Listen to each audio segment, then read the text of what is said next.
Saya ini kan digelari Pak, ustadznya polisi. Dibilangi ustadz plat merah. Satu-satunya ustadz yang digelari gaspol di polisi, Dasat Latif Pak.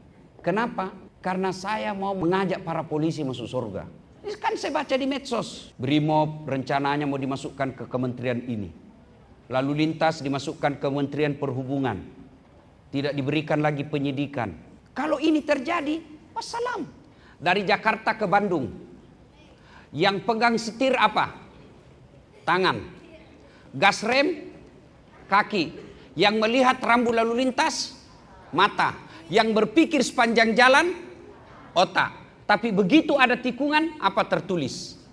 Hati-hati.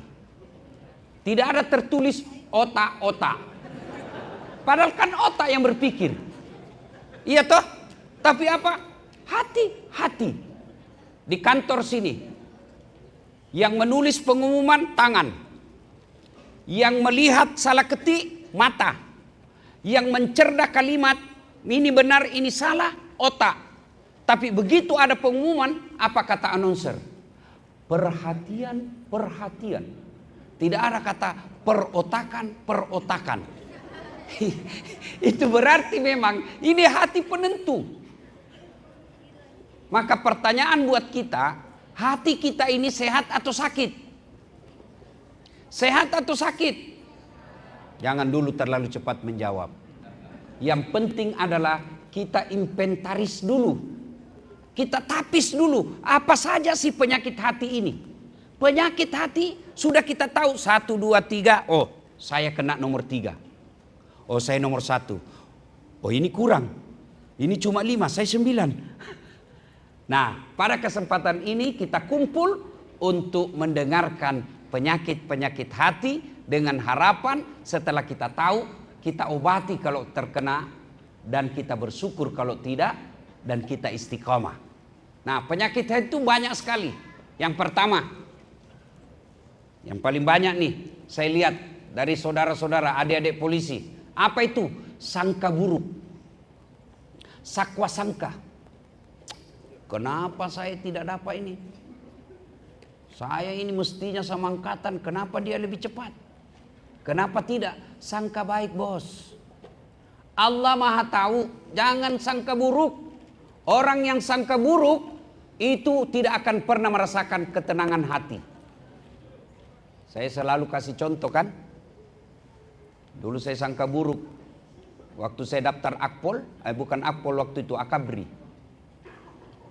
Kan tidak lulus saya. Karena ceper. Jangan ketawa Pak, saya serius ini. Tidak cukup tinggiku waktu itu.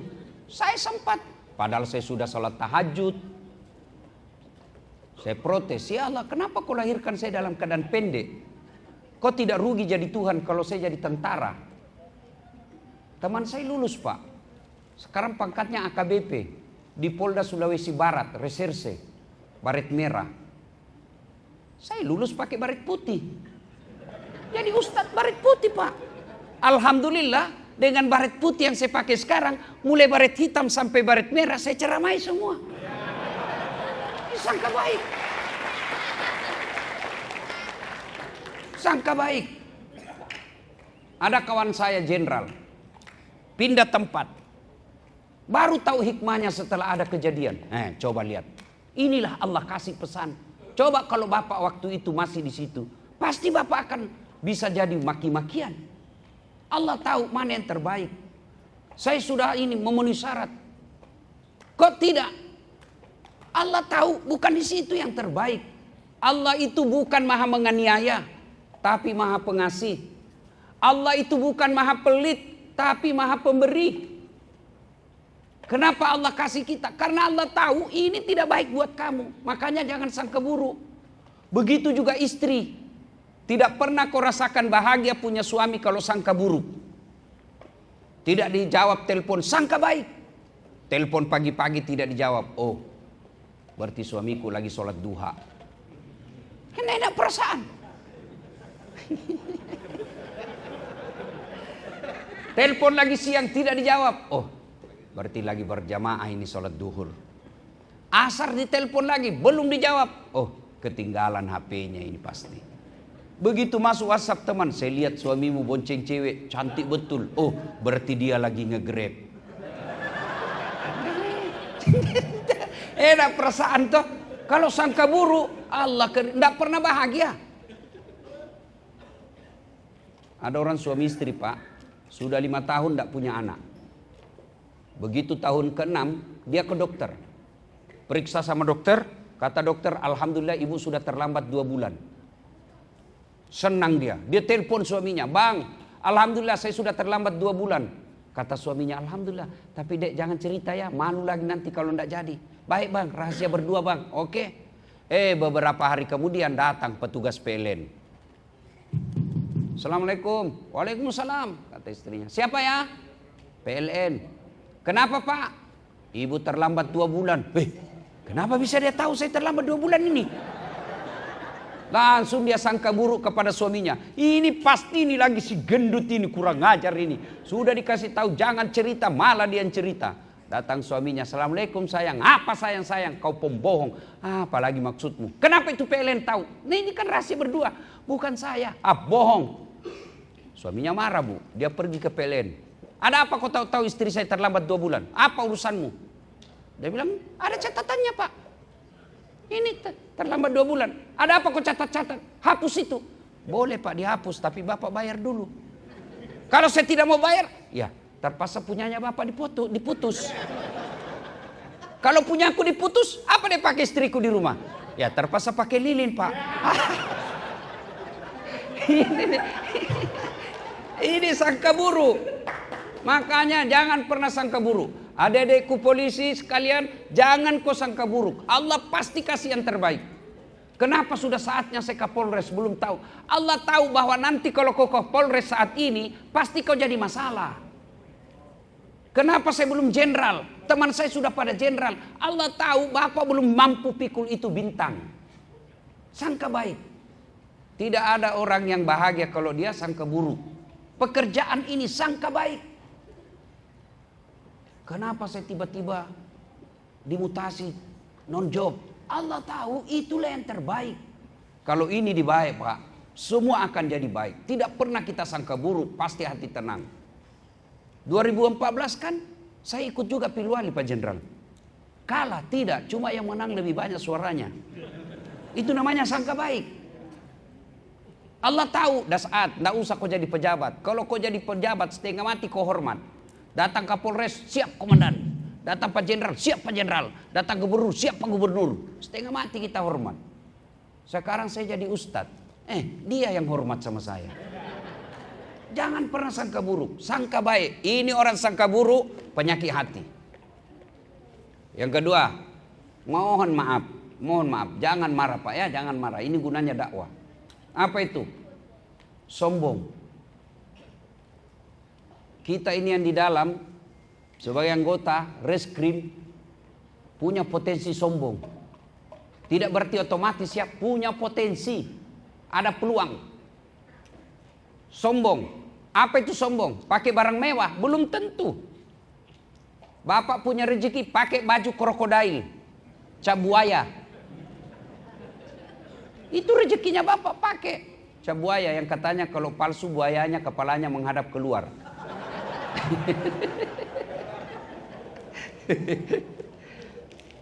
Apa sombong? Tidak. Bapak sebagai direktur, kasubdit, jenderal, ada rezeki orang kasih, itu rezeki pakai pak, itu rezeki namanya. Apa sombong? Tidak. Kapan sombong? Kata sombong itu hanya 2. Ketika Nabi bilang sombong itu 2 sifatnya. 1, nganggap remeh orang lain. Apa kamu tahu? Kau kan junior saya lebih senior. Iya bapak memang senior tapi otaknya Pentium 1. Ini junior tapi otaknya Pentium 5. Cepat loading pak. Dinasehatin tidak mau. Oh itu sombong. Menolak kebenaran, nganggap remeh orang lain. Bapak pakai harga 2 juta. Boleh pak rezeki. Kapan sombong? Krokodil 2 juta ini. Kamu tidak bisa beli dek yang begini. Sombong. Yang kedua, dinasehatin sama anak buah, Pak Komandan, mohon izin Komandan. Menurut pengalaman kami di lapangan, ini yang cocok. Tahu apa kamu? Sombong, menolak kebenaran. Sombong tidak dicintai oleh Allah. Ada 10 temannya setan, kata Nabi. Salah satu diantaranya ganiyun mutakabbir, orang kaya yang sombong. Kaya apa saja sombong, temannya setan. Kaya pangkat, pejabat, sombong, temannya setan. Kaya harta, hartawan, sombong, temannya setan. Tapi kalau kaya, punya pangkat, sombong, masih wajar. Orang bilang, ya wajarlah, kaya, pejabat, banyak anak buahnya, wajar dia sombong. Tapi temannya setan.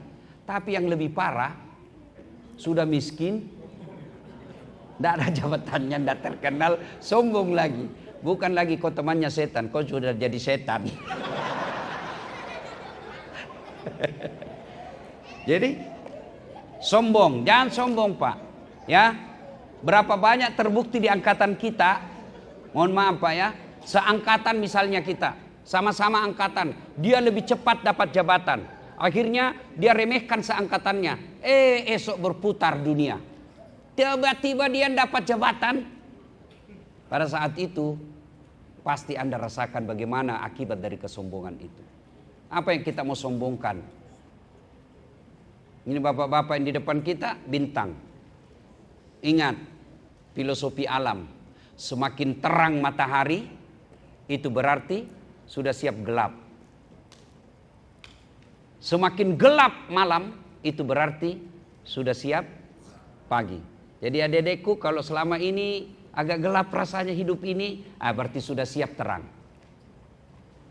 Kalau sudah terang sekali, berarti sudah siap gelap. Apa gelap? Pensiun. Pasti itu Pak. Mau bintang 1, bintang 2, bintang 3, naik bintang 4, pasti pensiun. Sudah pensiun, wabillahi taufiq wal hidayah. Bapak pensiun masih mau pakai bintang tongkat, anak buah bilang astagfirullah sudah sakit bapak ini. Pak. Ya, nah, jangan sombong. Ustadz, jangan sombong. Karena itu kata Nabi kan 4 itu yang menyebabkan orang datangnya sombong. 1, bertambahnya harta. 2, bertambahnya jabatan. 3, bertambahnya ilmu. 4, bertambahnya popularitas. Berkumpul ini temannya setan. Ustadz, ada bertambah ilmu. Ada ustadz sombong, ada. Mana itu yang seolah-olah dia pemilik pemegang kunci surga dan neraka. Ada penceramah, ada seperti itu. Dakwanya hanya menyerang, dakwanya cuma menyakiti. Apa yang kita mau sombongkan sebagai penceramah? Saya selalu bilang, apa sih kehebatan saya saat latih? Tidak ada hebatnya saya kecuali karena ada penonton. Bayangkan kalau saya ceramah di sini tidak ada penonton. 2 jam berapi-api saya di sini hebat memaparkan, dan nonton lewat kabar reskrim. Sudah lama sakit itu anak. Jadi jangan sombong. Hanya satu yang boleh sombong, Allah Subhanahu wa taala. Kenapa? Malah salah satu nama Allah itu namanya Asmaul Husna, Al-Mutakabbir, yang maha sombong. Kenapa? Karena hanya Allah yang tak terbatas. Kalau kita semua terbatas, Pak. Ya, nih yang kedua, sombong. Yang ketiga, sebelumnya, puncak kesombongan melalaikan sholat. Saya kasih contoh, bapak-bapak, ibu-ibu, apa anggota tubuh kita yang paling terhormat? Apa Pak? Kepala. Bapak bercanda sama saya, pukul pantat masih senyum Pak. Dorong perut saya masih senyum. Pundak saya Bapak petupuk masih senyum. Tapi jangan coba-coba dorong kepala saya Pak. Kenapa? Harga diri. Apa yang paling hina di anggota tubuh kita? Kaki. Bapak kasih saya duit pakai kaki. Dasar 5 juta. Biar saya miskin bos, jangan kau hina saya. Kenapa? Kehinaan ada pada kaki. Tapi ketemu dengan Allah, kepalamu yang hebat, yang mulia ini, rendahkan seperti hinanya kakimu. Kenapa? Kau ketemu dengan Allah. Maka puncak kesombongan seorang manusia ketika dia tidak sujud. Saya biasa terharu lihat seorang jenderal dengan pakaian rapi, lengkap bintang, sujud di hadapan Allah. Jenderal tidak ada artinya ketika berhadapan dengan Allah Subhanahu wa taala. Maka adik-adikku sekalian anggota Polri, kalau kalian mau naik pangkat, sering-sering sujud kepada yang mengatur. Nggak usah cari muka sama jenderalmu. Kau cari muka sama jenderal capek. capek. Apalagi mau sekolah, cari muka kiri kanan, ndak usah. Allah sudah atur. Minta kepada Allah. Saya kasih gambaran paling gampang deh ini. Di sini para jenderal kan punya ajudan. Ya kan, adik-adik? Nah, ada ajudannya semua ini pada jenderal. Begitu jenderal panggil ajudan, ajudan, itu ajudan biar lagi duduk makan kacang, lompat dia, Pak, siap komandan. Kalau perlu dia telan itu lagu bulat-bulat itu. Padahal ini para jenderal ada pensiunnya, ada mutasinya, takutnya anggotanya samanya. Ada enggak di sini ajudan dipanggil, ajudan, tunggu dulu jenderal. Wah, ajudan, bapak enggak lihat sisimu. Wah, hebat betul Pak. Iya toh? Lalu kenapa Zat yang Maha Kuasa memanggilmu? Hayya 'alas shalah. Apa jawaban kita? Tunggu. Cukup panggilan Allah satu kali? Tidak, dia ulang itu 2 kali. Hayya 'alas shalah, sini. Belum datang, dia panggil lagi, ditingkatkan panggilan Allah menjadi lebih mulia. Apa panggilan Allah yang ketiga kalinya? Hayya 'alal falah. Ada tahu itu hayya 'alal falah? Sini saya kasih kamu yang kamu minta. Itu makna hayya 'alal falah. Saya berikan kamu kemenangan. Ya Allah, kasih saya tempat yang baik. Ya Allah, wujudkan cita-citaku. Ya Allah, tambahkan hartaku. Allah dengar. Sini kalau gitu. Hayya 'alal falah itu maknanya sini saya kasih kamu apa yang kamu minta. Tapi apa jawaban kita? Tunggu. Lagi meeting. Tunggu. Komandan aja kita tidak mampu katakan tunggu. Ini hebatnya, Tuhannya disuruh nunggu. Dari subuh sampai isya suruh nunggu, tidak datang-datang. Wajar. 20 tahun kau jadi anggota Polri tidak bisa lepas dari kredit. Datanglah kepada Allah. Sholat. Daripada cari muka. Tidak usah jawab saya, tidak usah jawab. Dalam hati saja. Ketika bapak-bapak ingin hajat besar, pernah tidak melakukan sholat tahajud 40 malam berturut-turut? Itu aja dulu. Ketika mau sekolah, mau naik pangkat, mau dapat jabatan yang kita anggap baik, pernah tidak sholat tahajud 40 malam berturut-turut? Tidak usah 40 deh, 10 malam aja dulu. Pernah tidak kita minta? Allah katakan sini, ud'uni astajib lakum. Itu kata Allah. Mari sini berdoa sama saya kasih kamu apa yang kamu mau. Itu janji Allah dalam Quran. Ud'uni astajib lakum. Minta sama saya kasih kamu. Dan Allah kalau kasih pasti yang terbaik. Ini soal minta, doa. Selesai sholat subuh, Nabi balik. Assalamualaikum warahmatullahi wabarakatuh. Nabi balik kepada seluruh sahabat. Saudara-saudara sekalian, ada enggak tadi malam yang bermimpi? Tidak ya Rasul. Kata Nabi, saya mimpi semalam. Saya dibawa masuk ke dalam surga. Dalam surga saya diperlihatkan ada hamba Allah dikasih hadiah oleh Allah. Ini hadiah ya fulan.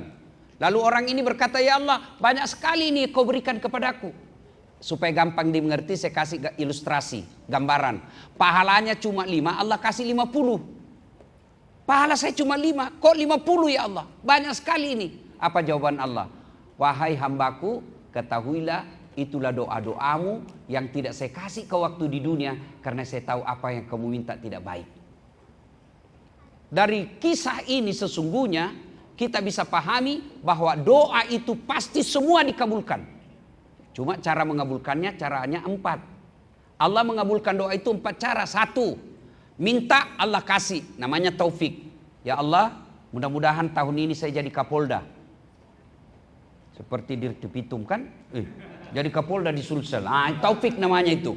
Kesesuaian apa yang kita mau dengan apa yang Allah mau. Itu namanya taufik. Yang kedua, Allah kasih tapi ditunda. Contoh, Nabi Zakaria minta anak, usianya 21 tahun. Ya Allah, berikan saya keturunan.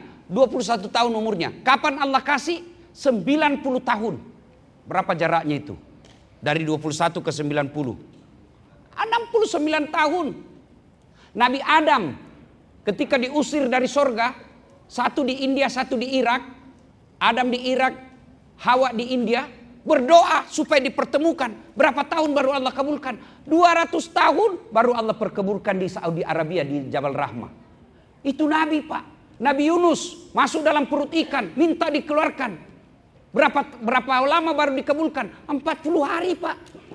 Itu Nabi, para Rasul, tidak ada dosanya. Kita tukang tipu. Istri aja kita tipu. Tidak ada deh, tidak ada duit, biar baunya tidak ada. Begitu teman selingkuhnya, gampang deh, tenang aja. Berdoa malam mau dikasih besok, pret. Itu Nabi. Allah kabulkan tapi ditunda. Yang kedua, bentuk pengabulan doa Allah. Allah kabulkan tapi dalam bentuk lain. Saya minta waktu itu akabri. Allah kabulkan jadi ustadz saja. Allah kabulkan tapi dalam bentuk lain. Contoh sederhana. Bapak-bapak anak punya anak 11 tahun. Minta dibelikan motor besar. Dibelikan tidak? Tidak. Apa karena tidak sayang? Justru karena sayangnya tidak dikasih. Kenapa? Bahaya kalau. Nah, saya tidak belikan kau motor. Nah, saya belikan kau laptop. Allah kasih dalam bentuk yang lain dan lebih bermanfaat. Yang keempat, Allah kabulkan tapi nanti di akhirat. Maknanya semua doa pasti Allah kabulkan. Nah, Bapak, saudara-saudara sekalian, kesombongan puncaknya adalah melalaikan sholat. Nah, berikutnya penyakit hati yang berikutnya adalah hubbi aklil haram, suka memakan barang haram. Itu penyakit hati yang biasa kita tidak sadari. Apalagi masuk setan, bisi, sudah, kau punya hak itu, sudah kan kau bantu. Sudah betul itu setan Pak. Dan lihat orang-orang yang suka memakan makanan haram, susah dinasehati, istrinya Pak kasar. Jadi kalau ada istri di rumah susah dinasehati, dan dia lebih pengawasannya kala-kala propos, baru datang kita HP aja bukannya tanya apa mau makan sayang, mana HPmu. Salah satu indikasi terlalu sering istri kita dikasih makan uang haram. Coba lihat orang-orang Pak yang bagus, pangkat jabatannya tinggi, tapi menghalalkan segala cara, kadangkala anaknya bikin malu. Percayalah Pak, tidak mungkin Allah haramkan sesuatu kalau memang itu ada faedah. Ada nikmat yang dimiliki seorang polisi yang kami tidak miliki. Apa itu? Nikmat baju coklat. Saya itu selalu marah kalau di medsos kalau ada orang bilang parcok. Saya ini kan digelari Pak, ustadznya polisi. Di medsos itu kan saya selalu dibilang kalau membela polisi, sudah dapat tuh ustadz. Dibilangi ustadz plat merah. Ustadz polisi. Kenapa? Padahal saya coba bandingkan di YouTube Pak. Satu-satunya ustadz yang digelari gaspol di polisi, Dasat Latif Pak. Coba lihat Pak. Kenapa? Karena saya mau mengajak para polisi masuk surga. Kalau saya mau ajak masuk surga. Kenapa Ustadz? Karena saya bisa ceramah dengan tenang karena diamankan oleh polisi. Mana bisa kita ceramah kalau Kantipmas sudah tidak aman? Dan saya bisa ceramah lancar perjalanan karena polisi lalu lintas. Macet jalan Pak, saya baca Yasin, tidak gerak-gerak mobilku. Saya tambah ayat kursi, makin macet. Tapi begitu datang polisi lalu lintas, lancar Pak. Maka sebaik-baik kita jadikan nikmat baju coklat. Apa maksudnya Ustadz? Saya Pak, bapak-bapak polisi, boleh pakai peci begini, boleh Pak. Bapak pakai gamis begini, boleh. Pakai sarung begini, boleh Pak. Malah orang senang, kombes itu. Tapi penampilannya kayak mubalik, mantap. Tapi coba kalau saya pakai bajunya Bapak. Ditangkap saya Pak, polisi gadungan. Itulah nikmatnya jadi polisi. Nikmat yang kami tidak bisa dalam jabatan Pak. Ini tidak apa-apa saya sampaikan. Supaya koreksi buat kita. dalam jabatan sipil tidak boleh masuk di Mabes, Pak. Tidak ada, Pak, doktor di bidang pemerintahan jadi Kapolres. Tidak mungkin. Tapi polisi berapa banyak masuk di bidang-bidang sipil. Dirjen, irjen. Itu semua nikmat dari Allah. Tapi kalau kita tidak syukuri, maka muncullah ini opini, ayo reformasi Polri. Kalau reformasi Polri, Pak, wabillahi taufiq wal hidayah. Ini kan saya baca di medsos. Brimob rencananya mau dimasukkan ke kementerian ini. Lalu lintas dimasukkan ke Kementerian Perhubungan. Tidak diberikan lagi penyidikan. Nah, kalau ini terjadi, wassalam. Nanti Bapak disamakan Satpol PP. Maka tidak ada kecuali profesionalisme. Itulah presisi. Mohon maaf Pak ya, jangan marah Pak. Karena kalau tidak disyukuri ini di jabatan, maka Allah akan cabut nikmat itu. Kalau sudah dicabut, kita sendiri yang rugi. Tapi kapan polisi presisi, maka pekerjaan Bapak polisi di dunia, polisi pula di akhirat kelak. Nah, ini gunanya pengajian. Supaya ada evaluasi, supaya hati kita baik. Karena waktu terbatas. Nah, banyak sekali penyakit hati, tapi tidak usah dijelaskan. Nah, sekarang kita periksa. Oh, ini kena saya satu. Oh, ini saya kena semua. Kalau udah kena semua, apa kata Allah? Wala tai'asu mir rauhillah. Jangan kau putus asa. Kalau sudah kena, jalannya apa? Bertaubat. Hebatnya itu bertobat, beda manusia. Bapak salah sama saya, datang ke saya, maafkan saya dah saat. Oke, saya maafkan kau, tapi jangan kau lewat depan rumahku. Masih ada syaratnya. Tapi Allah, kita salah, apa kata Allah? Innallaha yuhibbut tawwabina. Saya cinta kepada hambaku yang bertobat. Supaya setan tidak masuk, supaya cara bertobat, manfaatkan ini agama. Makanya saya tadi masuk di sini Pak. Ini kan reskrim ini digambarkan ini, kalau saya sendiri lihat itu kan ngeri Pak. Saya masuk tadi saja itu saya bilang ini semua orang-orang bermasalah aja yang masuk di kantor ini. Iya kan? Makin tinggi masalahnya, makin banyak dia masuk ke sini. Tapi begitu saya masuk tambah kaget lagi saya Pak. Ada di situ masuk tertulis buaya. Ada kan dia ada di tertulis buaya Pak. Saya tanya apa ini buaya? Pembunuhan dan penganiayaan. Oh, saya kira buaya darat. Lalu kapan kita cas? Khotbah Jumat aja. Itu pun kalau Bapak tidak terlambat datang. Rata-rata kita ini kan paling terlambat datang, paling cepat pulang. Orang khotbah Bapak tidur. Mau masuk surga, kok kira ada orang dalam? Tidak pernah dengar dakwah, itulah dakwah.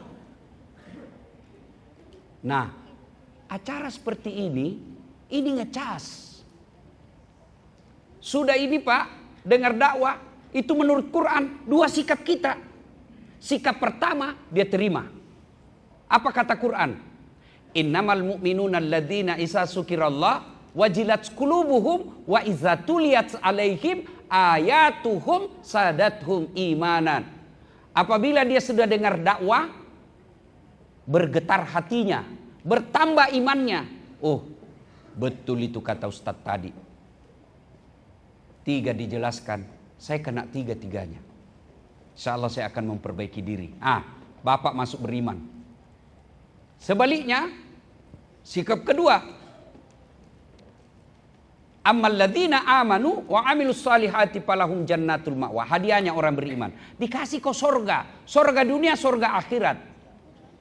Tapi sikap kedua, dia tolak. Apa itu Ustadz tadi? 4 dia bahas, kita terus dia kena. Tidak enak rasanya. Pak Jenderal, tidak usah lagi dipanggil itu Pak Ustadz, tidak bagus. Ini kena sindiran Allah. Kau sampaikan ayat Allah atau tidak, la yasta'un. Mereka tidak akan beriman. Bahkan mereka, kata Allah, lebih hina dari binatang. Adik-adik tahu kambing? Tahu kambing?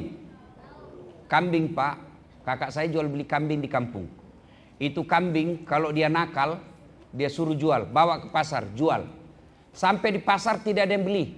Apa kata kakak saya, bawa pulang, potong, kita makan sama-sama. Itu kambing.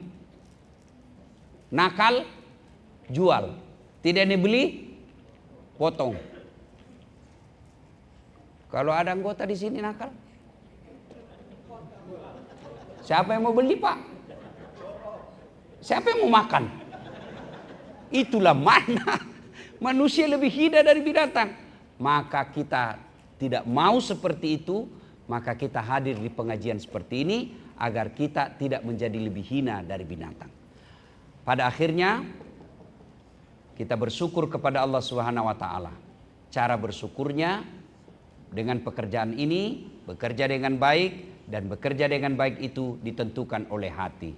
Kalau hatinya baik, insya Allah kerjanya dengan baik. Bapak, saudara-saudara sekalian, inilah pengajian kita pada taklim kita kali ini. Terima kasih atas undangannya. Mohon maaf jika ada kata dan kalimat yang tidak berkenan. Saya juga atas nama masyarakat Sulawesi Selatan, tadi dibilang Pak Kabar Reskrim, Ustadz datang menjemput Kapolda. Nah, insya Allah selamat datang di Sulawesi Selatan, yang orang bilang negeri para petarung. Orang Sulawesi Selatan itu, Pak, tidak berbasa-basi dengan mulut. Makanya dalam budaya Sabang sampai Merauke, Bugis Makassar tidak punya budaya pantun.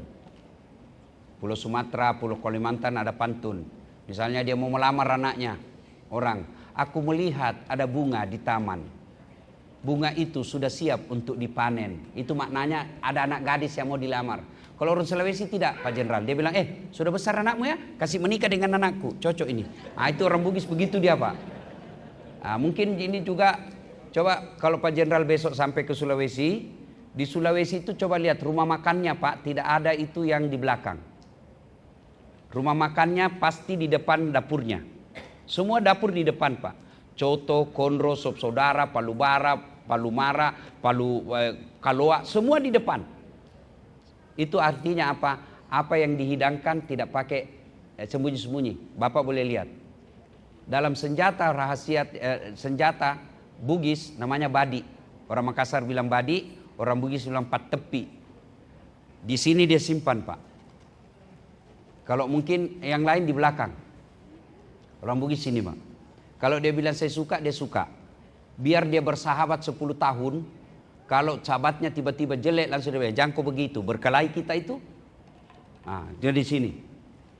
Ada orang bilang di Medan sumbu pendek. Kalau di Sulawesi Selatan tidak pakai sumbu. Ya, saya ini sebagai pemberitahuan awal kan. Tapi jangan Bapak cemas, Pak. Tapi begitu Bapak datang dan baik, orang lebih baik lagi. Sportif itu orang Sulawesi. Tanya teman-teman yang pernah tugas di Sulawesi Selatan. Kalau orang Sulawesi bilang, di mana rumahnya Dasat? Sana. Orang biasa bilang kasar, tidak, itu sportif, Pak, ini penunjuk namanya. Kalau orang Sulawesi suruh masuk makan. Tabe, terbuka semua, Pak, tidak ada ditutup. Tapi kalau dia tidak sunnah, Pak, dia ngomong. Tapi romantisnya laki-laki Bugis bukan di mulut, tapi romantisnya dari perlakuan. Tidak ada itu orang Bugis, suaminya dulu haji baru istrinya, tidak. Pasti istrinya dulu. Tidak ada orang Bugis, suaminya pakai emas, istrinya tidak. Tidak, istrinya dulu, romantis. Romantisnya tidak ada kata sayang-sayang, tidak. Saya sendiri yang selalu menganjurkan, ayo romantis kepada istri, saya tidak romantis, Pak. Tidak bisa saya, kayaknya keluh milik saya kalau bilang sayangku, aduh geli sekali saya rasa, Pak. Insyaallah saya sebagai pendakwah di Sulawesi Selatan siap untuk bekerja sama membantu Pak Jenderal. Filosofi orang Bugis, pipos, padaidi, padaelo, sipatuo, sipatokong, mali, siparape, malilu, sipakainga, cek deta, megai bagi-bagi. Itu artinya begini, padaidi, padaelo, sama-sama kita, Pak. Sama kita. Padaelo, sama rasa. Bapak tidak senang dibohongi, saya juga begitu. Bapak tidak senang ditipu, saya juga begitu. Ya, sama rasa namanya. Sipatuo, ayo kita saling menghidupi. Sipatokong, ayo kita saling mendukung. Mega cek deta sedikit, ya masing-masing sedikit. Kalau banyak kita bagi banyak-banyak. Nah itu, kalau itu dipegang insya Allah. Pada prinsipnya semua sama. Di mana-mana saya ketemu orang Bugis Pak. Saya pergi ke Singapura ada Bugis Street. Saya pergi ke Malaysia, Sabah Sarawak, Pak Jenderal kan pernah tugas di Tarakan, situ banyak orang Bugis. Begitu saya masuk penjara, banyak juga orang Bugis Pak. Demikian mudah-mudahan ada manfaat. Sebelum kita akhiri, mari kita berdoa. Kita awali dengan mengirimkan suratul Fatihah kepada Rasulullah Muhammad SAW. Khasiat dan keutamannya kita ikhlaskan untuk melingkupi kantor kita ini, gedung ini, agar Allah menjaga orang-orang yang ada di dalamnya. Ila hadratin Nabi Mustafa Muhammad SAW, summa hususil sahibul bait. Al-Fatihah. Bismillahirrahmanirrahim.